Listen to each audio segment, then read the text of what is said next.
this incredibly rainy day, which maybe is in our favor because you might have had something else you really wanted to do at the time. Let's do it. We were asking ourselves as we were rehearsing last night, when did we start this whole business of the Cottage Tree Players? And so I went back and looked into the computer at the earliest program was 2008. And we know, and that was here, so that's 16 years ago. And we know that we did at least 2, maybe 3 concerts at George and Caroline's house out in Middle Grove. So 20 years. 20 years, give it 20 years. And the other thing that I never really put together, because we've been doing it for so many years, you know, you get used to what you're doing and take it for granted, even if it's your own gift. Somebody that isn't part of our group said to me, you know, who are these people? Players, where did they all come from? And I realized as I was explaining and answering that question that they all tie back to piano students of mine. Right? So it's kind of interesting. They're all related in one way or another to piano students going way back. So I don't exactly take credit for it, but right? Anyway.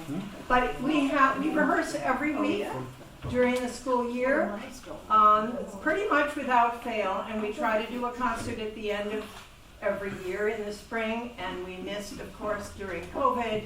And there was, I think last year we did a concert just at our house on Cottage Street with just the spouses and had a dinner party afterwards because we weren't quite ready to put together a formal concert. But so here we are. I feel like we're back. And it's a real joy. Thank you.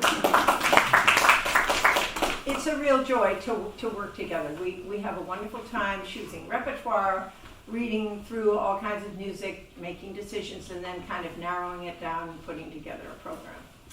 So I hope you enjoyed. It's an unusual program today. It looks like we'll be here forever, but most of the pieces are really short, except for the Telemann, so you can settle in when we get there.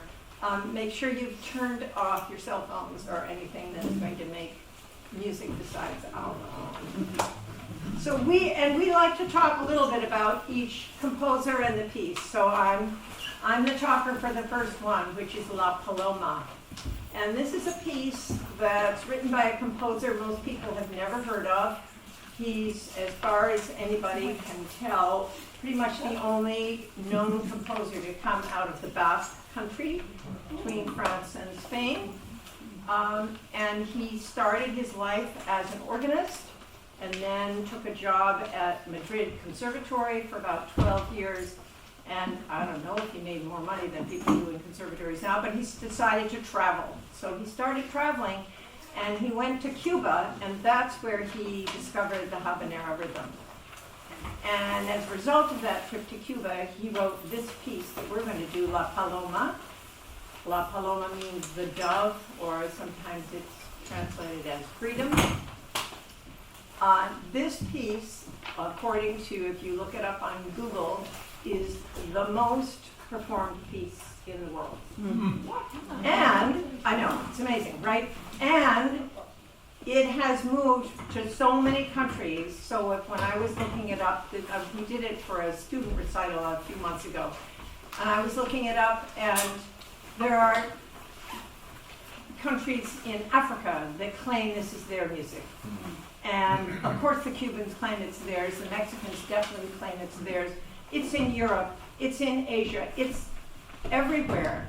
And there are over 1,000 arrangements of this particular piece of music. So even though you may not know the composer, you'll probably recognize the music. I watched a lot of videos about it for performances of it to kind of get an idea because I was doing this student thing. And one of my favorites was in Mexico City.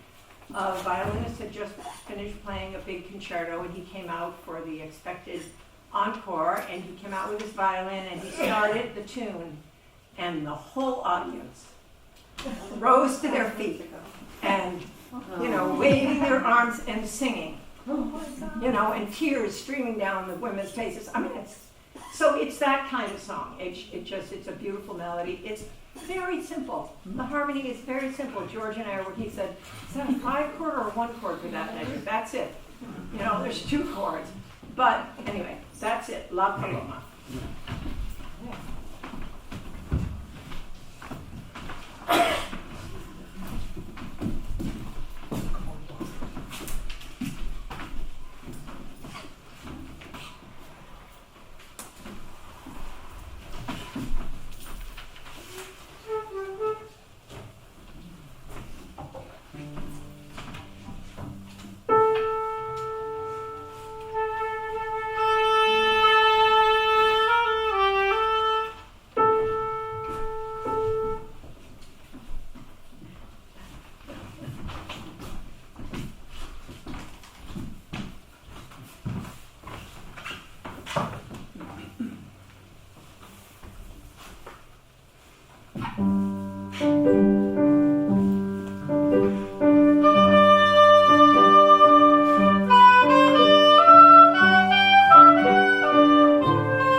sinfonias from 3 different church sonatas.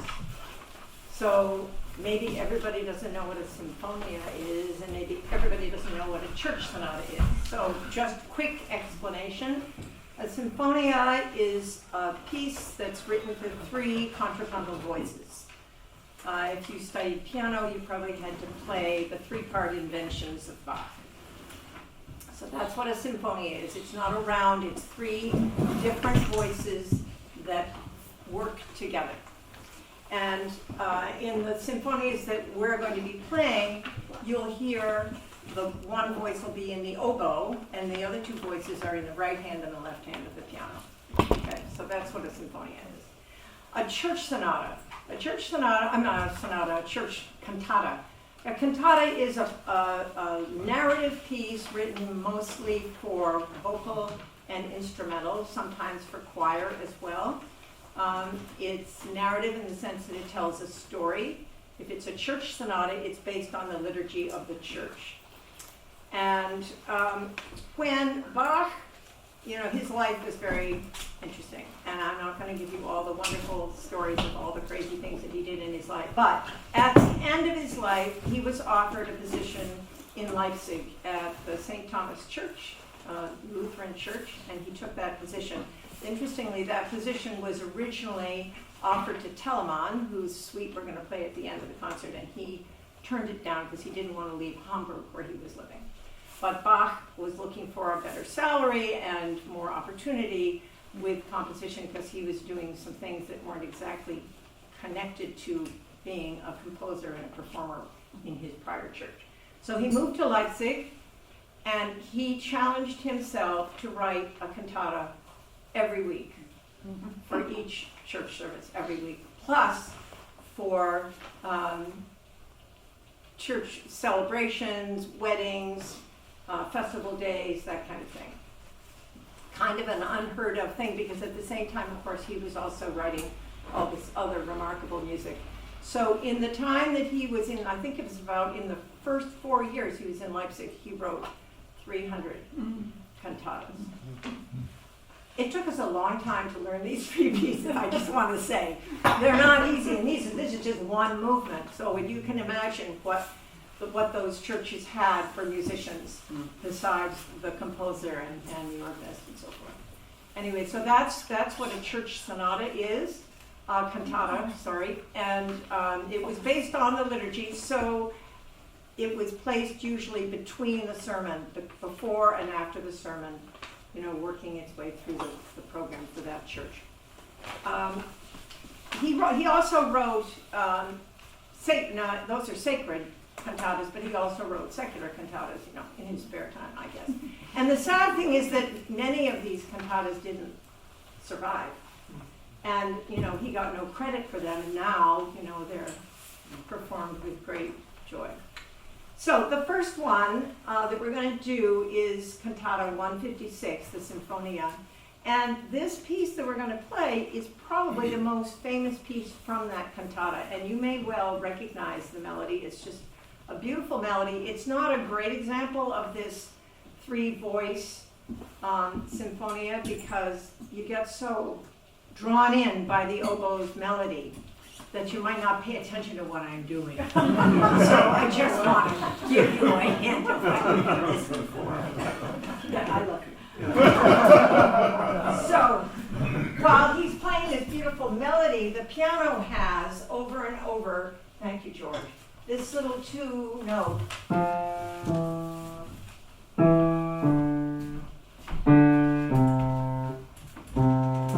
And if you can tear yourself away from the melody, you can hear that going on all the way through the piece, and the right hand answers that with 2 chords. So that's what creates this symphony.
So the next one is from Cantata number 21. And this is also, it's a pretty slow composition, but it's a perfect example of this three-voice playing around each other.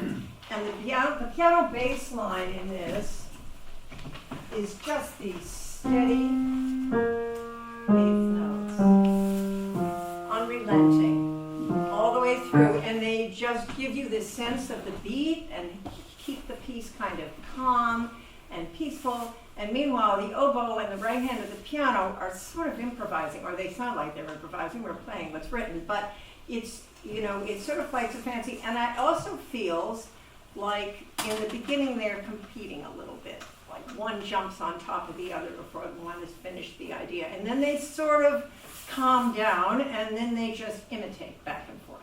So that's kind of fun to listen to. So here we go. On top of 21.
I'm the speaker.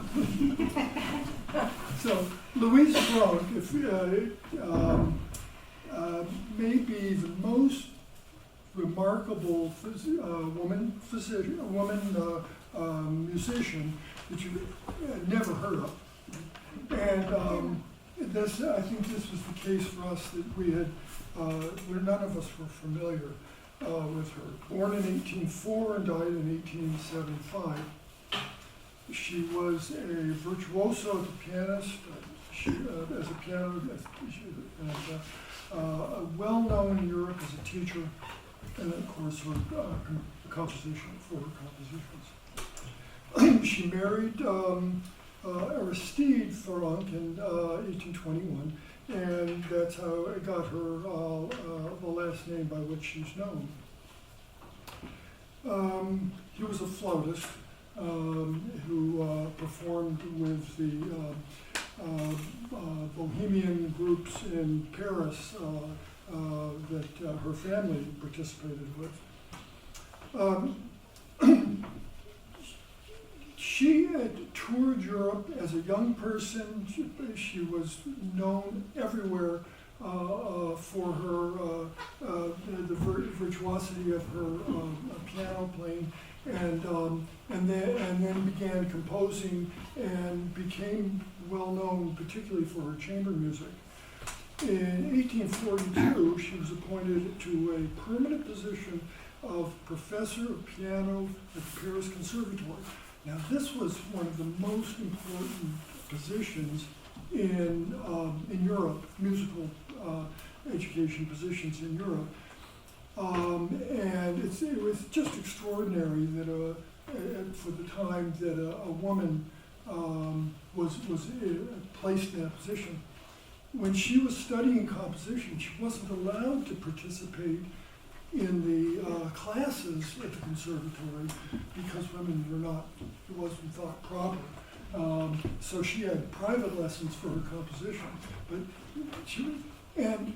when she worked at the conservatory, she only was paid a pittance compared to what the men were paid that were doing exactly the same work. That was until she finally made enough of a fuss about it and had got some of her well-known musician friends who were performing her works to advocate for her, and she was then paid equal to the men finally. So she's best known for her chamber music, of which this trio, and we're going to play one movement from this flute and piano cello trio. By the end of the 19th century, her music was almost forgotten. And her name has been, and interest in her work has been revived in the last 30 years, along with the rise in interest in music by other women composers.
our whole group, we played hooky from our Tuesday night rehearsal because Chuck Lamb, a friend and a wonderful jazz pianist, does a jazz series that's on Tuesday nights there. And I said to them, I said, oh, there's this jazz flutist who's coming and I'd really like to go. And they're like, let's all go. So we went, and her name is Allie Raceman? Bryce? No, that's gymnast. 3 syllables, but I can't remember. Anyway, Ryerson. Ryerson. Yes. Who had it? All right. And so she played this piece, and Katie was like, oh, we have to get the music. So I emailed Chuck, and can you get the music? Can you get the music? Yes, yes. And then finally, I looked online and found her name and got her email, and she sent us the music. So That was just the beginning.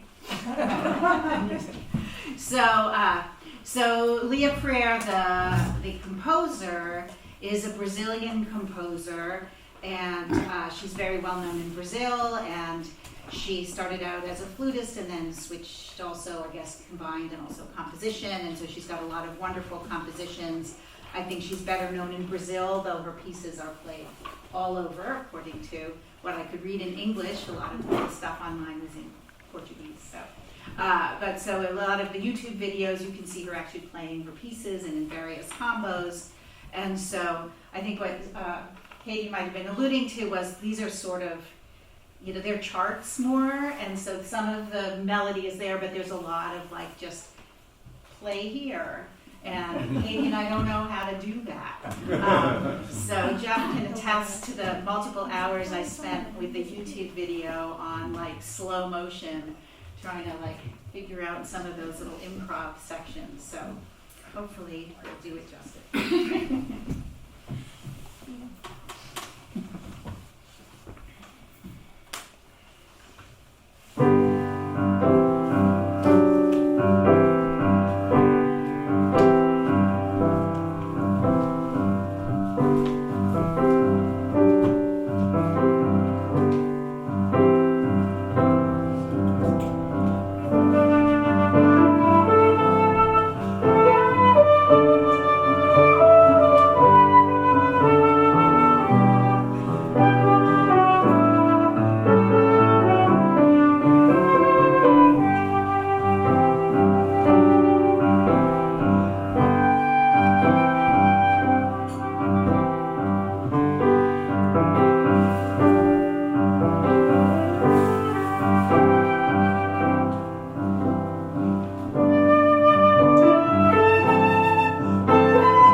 You know, he was kind of the guy until Bach came along. And I think they said he was regarded as the great, J.S. Bach is regarded as the greatest German Baroque composer today. But back in the day, at the start of the 18th century, it was Telemann who ruled the roost.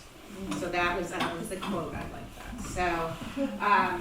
So as Katie alluded to, Bach got that position because Telemann decided, he was offered it first, and he ended up staying in Hamburg. But he was even like, J.S. Bach was like the third or even fourth choice. I mean, he kind of went down the list. So it gives you an idea of the kind of musicianship that was going on at that time. So Telemann did not come from a musical family. He was largely self-taught. He had a few music lessons. He wrote an opera by the age of 12, taught himself to play 3 instruments, but his mother forbade him from studying music any further. You know, what good is this? So he went to law school in Leipzig, and within a year he had become the director of the Leipzig Opera, was composing for 2 major churches, and soon became the organist at the new church there in Leipzig. So he was meant to be a musician, a composer. But what was interesting, and maybe this is why Bach is less well known in some of his pieces, apparently Telemann was a savvy businessman, and he published his own work starting in 1715, and he oversaw all stages of publication from engraving to printing to sales. So he was marketing his work, and I know Lee said 3,000 pieces for Piazzolla. Well, they were saying the same for Telemann, in excess of 3,000 works, almost 3 times as many as Bach, and 5 times as many as Mozart. His stylistic range from French, Italian, German, that he was just a very talented guy all around, played lots of instruments, just really interesting guy. But this I thought was interesting. He was also a gardener for all of us who've been spending lots of time in the garden, and this rain that is now watering everything. So it's apparently, there's this quote from Telemann: "I am insatiable where hyacinths and tulips are concerned, greedy for ranunculi, and especially for anemones." And he spent a great deal of time in his Hamburg garden and exchanged bulbs and plants with renowned botanists across Europe. And this I thought, wait, let me find this, where is it? He says that Handel and Pisendel is another composer, Pisendel, sent him crates of exotic plants for his gardening hobby.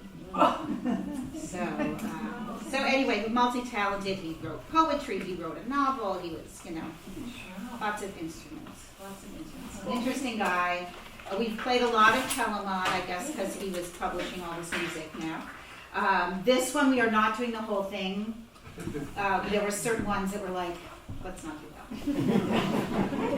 So I think there's 9 movements altogether in this one, and we decided on 6.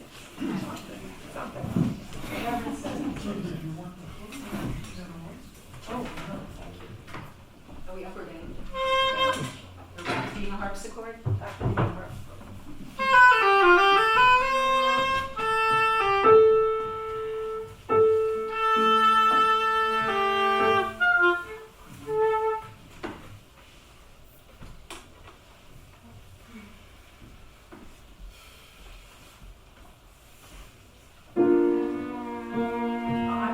I did that in rehearsal. I was going to say in rehearsal. I went remember the key, we're changing. Sorry about that. That's to wake us all up.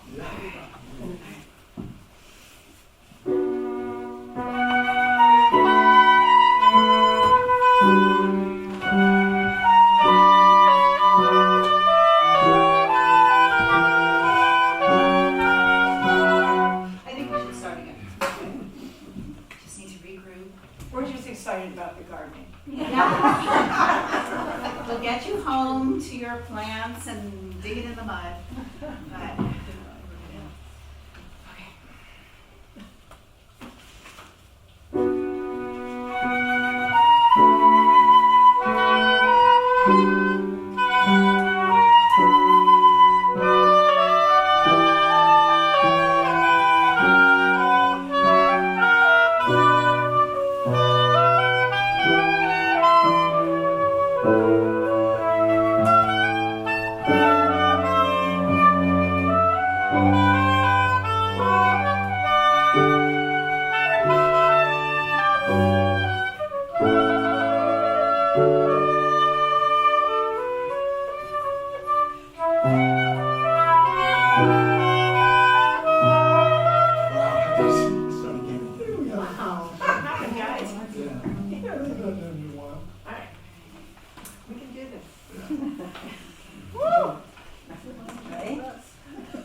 back? Yeah. Okay, let's start at the beginning for last time.